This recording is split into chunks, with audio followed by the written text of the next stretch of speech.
पुणे जिल्ह्यातील लोणीकंद येथील श्री क्षेत्रपाल प्रतिष्ठान गोशाळा यांच्या वतीनं अपंग मुलांसाठी तपासणी शिबिराचं आयोजन करण्यात आलं होतं।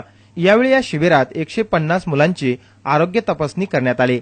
पुण्यातील हृदयनाथ मंगेशकर रुग्णालयाचे तज्ञ डॉक्टर आशिष रानडे यांनी शस्त्रक्रिया करण्यासाठी यावेळी रुग्णांची निवड केली।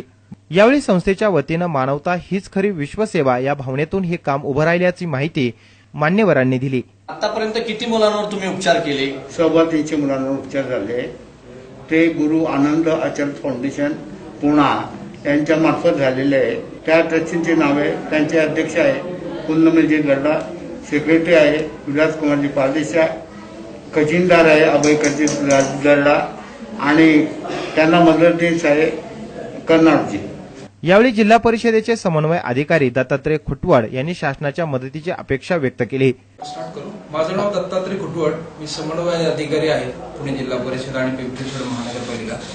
या कार्यक्षेत्रामध्ये पुणे जिल्ह्याच्या जी काही अपंग मुलं आहेत आणि जी नीड बेस आहेत की त्यांना खऱ्या अर्थानं गरज आहे अशी कमीत कमी लहान वयाची मुलं, या मुलांच्या शस्त्रक्रिया आणि की जो शासकीय निधी असतो तो काही सर्व मुलांना उपयोगी पडत नाही आणि खऱ्या अर्थानं मग अशी काही मुलं वंचित राहतात।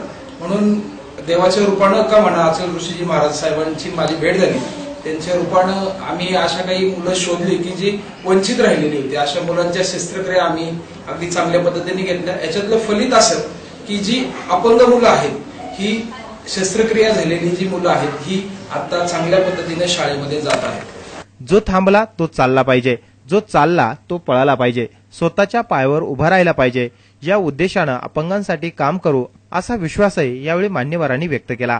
आतापर्यंत या ठिकाणी 300 ते 350 मुलांवरती शस्त्रक्रिया झाली असल्याची माहिती आपल्याला आताच यांनी दिली।